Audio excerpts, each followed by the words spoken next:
Thank you, everyone, for joining us today.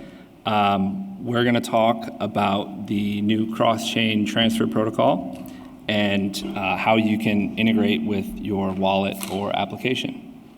So we're part of the stablecoin infrastructure team here at Circle. We all worked to build the new protocol. Really excited to show it to everyone.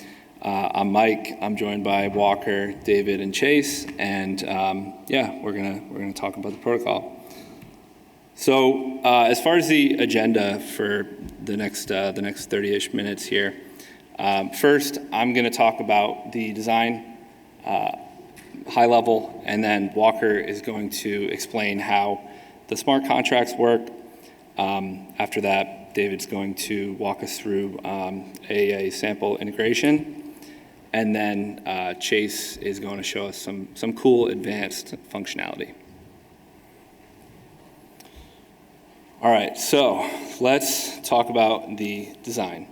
But before we dive too deep into how it was built, I want to touch briefly on what we built and what we wanted to build, because there obviously are a lot of trade-offs, and so there were a few important features and requirements that we thought were really important, and understanding each of those helps to understand our motivation for why the design is the way it is. So obviously, number one, native USDC, that was really, really important. Primary goal was to allow individuals to seamlessly move native USDC across blockchains. So we really want to move away from any type of wrapped asset because they create these really huge honeypots, and as we've seen over the past 12-ish months, the escrow contracts can be drained and causes a huge loss of funds. So wanted native USDC. On the same note, native USDC brings unified liquidity. And we wanted this because we've seen a lot of confusion and customer errors caused on blockchains where there's multiple versions of USDC. That's being both native USDC and wrapped USDC. So most users, or I guess many users, are not really sure the difference between these different versions of USDC or what one to use, and they end up sending to the wrong place, and just poor UX and leads to a lot of customer mistakes. So long term, we want native USDC everywhere and really eliminate the usage of wrapped USDC completely. Next up, fast transfers were really important. If you look around at some of the existing bridges today, it's not the best UX when they require you to wait, many hours and maybe many days or maybe even a week before you can access your money on the other chain. And that's, kind of similar to a bank, which is why we're all here, is we want to move away from that type of friction when moving money. And so, we believe that it should only take a matter of seconds, maximum minutes, to move money between blockchains. And so we really wanted to enable fast transfers. Interoperability was really important. If you think about all the chains today that have native USDC, there's eight native blockchains, and we announced plans to add native USDC to many more chains, this year and next year, and going forward. All these chains, while they have some similarities, they're all a little different, and with those differences in mind, we wanted to create a validation scheme and a design for the protocol that would work on all these different smart contract blockchains, whether they're EVM or non-EVM compatible. As long as they have smart contracts, we wanted to extend the protocol in the future to those chains. So many-to-many was also really important. We want people to be able to move money between blockchains directly. And so if you have any two blockchains with native USDC, we want people to be able to move money directly between those without needing to go through an intermediary blockchain So you can consider someone moving money from Solana onto a chain like Arbitrum directly without needing to go through Ethereum first, which we think is pretty cool. All right. So last but not least, we wanted it to be extensible. Just like USDC, we're not really sure what people are gonna build, and we wanted to allow the community and all the developers here to take what we have done and run with it and really extend it and build some really cool use cases. So we purposefully tried to keep the core protocol lightweight and composable so that everyone could build some awesome experiences on top of it. So those were some of the really important things as far as what we wanted to build. So now we can take a look at how we built it. So at the core of the protocol, we have built a generalized message passing layer. And for me, the way I like to think about it is it's kind of similar to a block explorer with a signature. And so to understand what I mean when I say that is maybe we can look at an analogy here. So imagine I want to send some Ethereum to Walker, any of these fine gentlemen.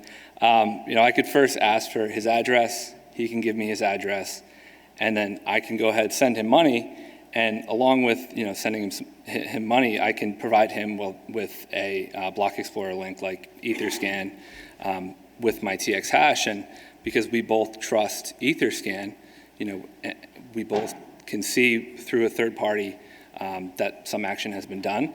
Of course, he'll expect the money to eventually arrive and settle in his address. But in the meantime, and then even in the future, we can look back and verify, right, using that Etherscan link that we both trust, verify that that action has actually taken place.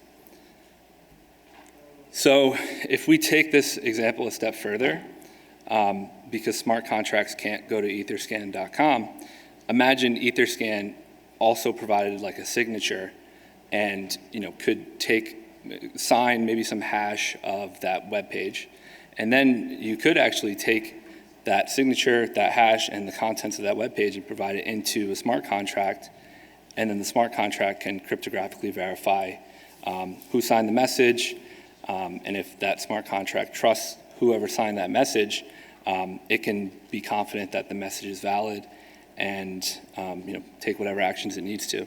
So that's pretty much what Circle's doing.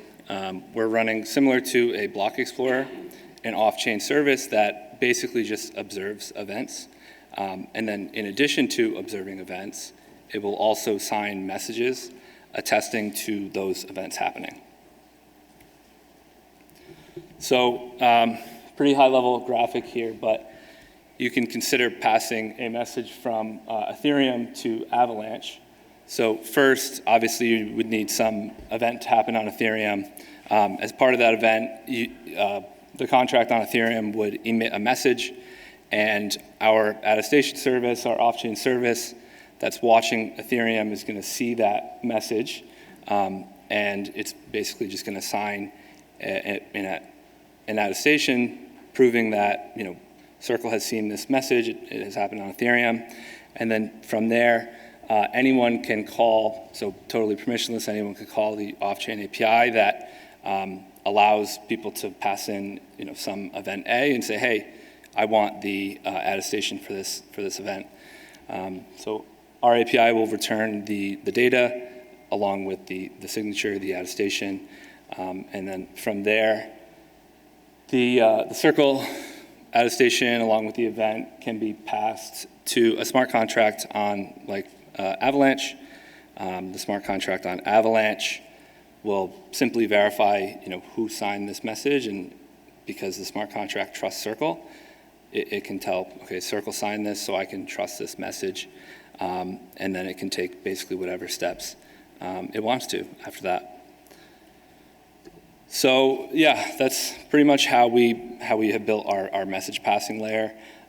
We have these multiple smart contracts on both chains, or any number of chains that we support, and they all trust a common source, a common key or set of multi-sig keys. And in doing so, we can efficiently communicate cross-chain. So yeah, now Walker will talk about how the smart contracts work. Thank you.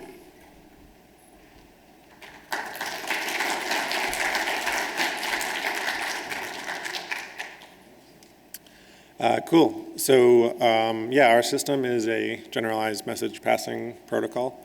As part of that, on each chain we have a set of contracts. You can think of it being comprised of multiple layers. So there's the layer that handles general messages. We define that within a contract called message transmitter because it sends and receives messages. It doesn't need to know the contents of each message, but it does have like a standard set of fields in a message header, which do things like maintaining nonces. So, preventing message replay on the destination chain. So interface is pretty simple. There's a send message, receive message method. When you send a message through the normal flow, anyone on the destination chain can trigger the receive side by just taking the signed attestation from our API and the original encoded bytes of the message. You just take that to the destination chain's message transmitter, and it will fire off the receive side of this transaction. Alternatively, we have another flow which is initiated through send message with caller. In that flow, you would specify which address on the destination chain has permission to kick off the flow. So that is needed for some particular composability features. Like you may want to ensure that something can only happen if something else has happened. And so that's when you would use that flow.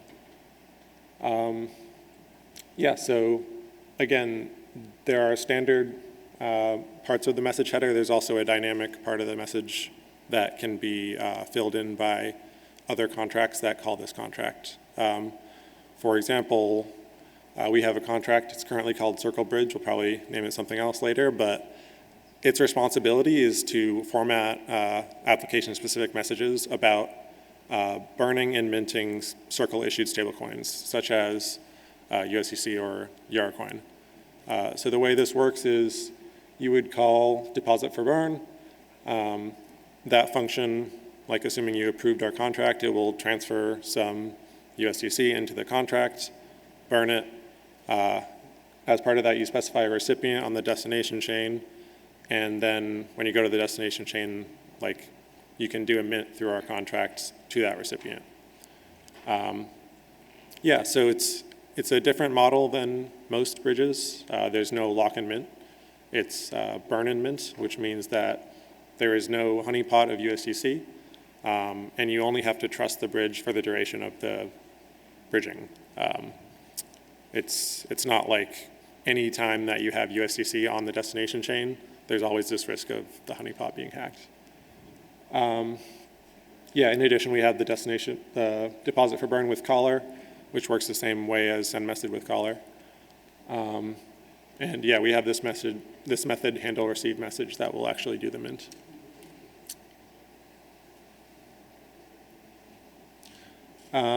Hopefully you guys can see this. I know it's kind of a lot for a presentation, but this is the set of contracts involved in each side of the bridge.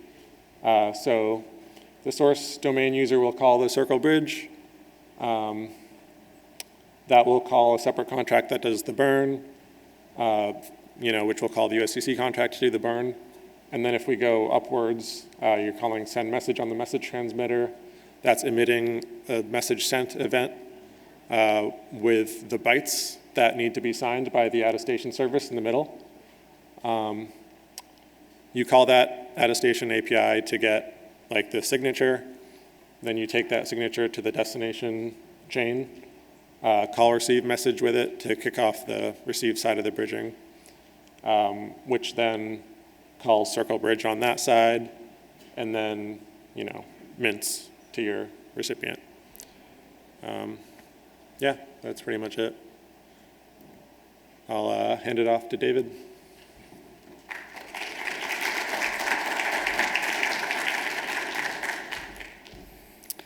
Hey everyone.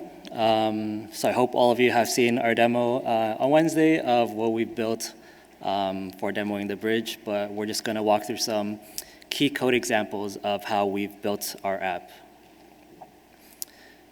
So for some context, we decided to use React for our app, and two main libraries that we're using is Web3 React and ethers.js. So these are key libraries that we'll be using for our code examples here. One other context before we start looking at the code is the wallet that we've integrated is MetaMask. So before we even start this send process, we need to connect to MetaMask and set our active chain to be our source chain. So once we have done this, we can actually continue and do the send. So the first step of the send is we need to approve an allowance on the USDC contract. So we need to approve the Circle Bridge contract at a certain amount before we can actually call it to burn. Once we've done that, we can then call the Circle Bridge contract. So in this example, we created a contract object using the Circle Bridge contract address and the Circle Bridge API. And then we can use this contract object to call deposit for burn, which Walker talked about. So the 4 fields that we've used are the 3 fields. Key note is that the recipient address is the target address, but it needs to be in byte 32 format, so we just need to convert our string into byte 32. And the other thing is the destination domain. We see in the example there is a enum that we've defined. So for us sending Ethereum to AVAX, we need to set that enum to be 1. So this method returns a TX hash, which we'll use for the next steps. So to continue the send, both of these steps, we need to actually poll on these until each are successful. So you can use whichever poller you decide, but we won't show that code here. Here we're just looking at the actual code to do the send results. So the first step is we need to fetch the transaction logs using the TX hash that we received from the deposit for burn. And then we can poll on this until we see a successful message. And once we have a successful message, we can fetch the message bytes in the event logs from the message sent event. Then we'll need to hash this message bytes and get this message hash, which we'll use later. And at this step, we can call the attestation service, and we use this this message hash that we got, and we continue to pull this until that's successful. Once that's successful, we can fetch the message, which is the actual signature. So once we have this, we can actually move on to the mint. But before we can mint, we need to, again, call our wallet and switch the active network to be the destination chain. So here we can call the message transmitter contract with a similar process and call receive messages. So here we'll need to pass in the unhashed message bytes that we got from the event logs and the signature that we got from the attestation. So once this is sent, we'll get a TX hash, and similarly, we'll poll the transaction receipt and the logs for this until it's successful. And once it's successful, we're done. This is when the mint is complete and our whole process is complete. And next, I'll pass it over to Chase.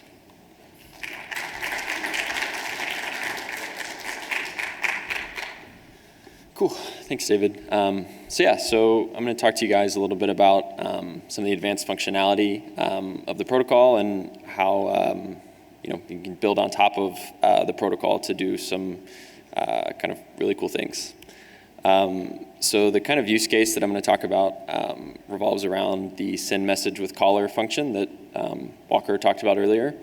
So as he mentioned, without this, with just using like the basic send message function, any caller on the destination chain can call receive message. That's really nice for a lot of use cases because it allows you to do things like pay for, like if you're using like some kind of UI, you can pay for the user's gas fees on the destination chain so they don't have to actually pay for that transaction. The downside though is that it allows anyone to call that receive message. So if you want to take some custom action with a contract, you would need to use this send message with caller function. So an example of using that is in this contract here. So this is a super simplified, not like fully fledged contract, but it's a good example of this. So it's basically receiving this newly minted USDC and immediately depositing it to some DeFi protocol. Since this all happens in a smart contract function, it happens atomically, and you can guarantee like that this happens in a transaction on your destination chain. So if you take a look at the function, the yellow lines are the important pieces. So some user would call your, in this example, it's called bridge to DeFi. So you'd call this smart contract function called receive message. This contract would call receive message on the message transmitter layer. Your USDC would get minted and issued to this contract. We would parse the message to get the token and the amount, and then immediately deposit it to this DeFi protocol. So this unlocks some really cool like composability patterns. So there's a lot of other cool things that you could do, like bridge or use our protocol to mint your new USDC on the destination chain and immediately buy an NFT or swap to some other token or something like that. So it really unlocks a lot of really cool possibilities. And I think later this afternoon, Axelar is going to show their own demo, and it kind of uses some similar pattern to this, so you get to see it actually in action later. So to kind of wrap up, I think we showed this timeline on Tuesday with the initial announcement, but to give you guys a sense of kind of where we're at. So today we've got these contracts on Ethereum and Avalanche testnets. We haven't published these contracts or documentation or anything yet. We're finishing up going through security reviews and things like that, so look out for that sometime in the near future.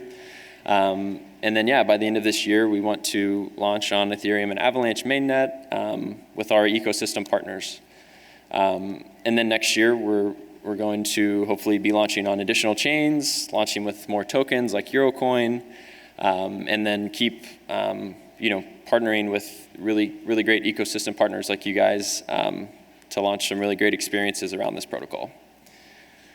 That's what we had for today. So thanks for coming. We have, our Discord has been gaining a lot of traction. So if you guys have questions, you can definitely come see us afterwards. And also you can ask in the Discord, and hopefully we can jump in there to answer some questions.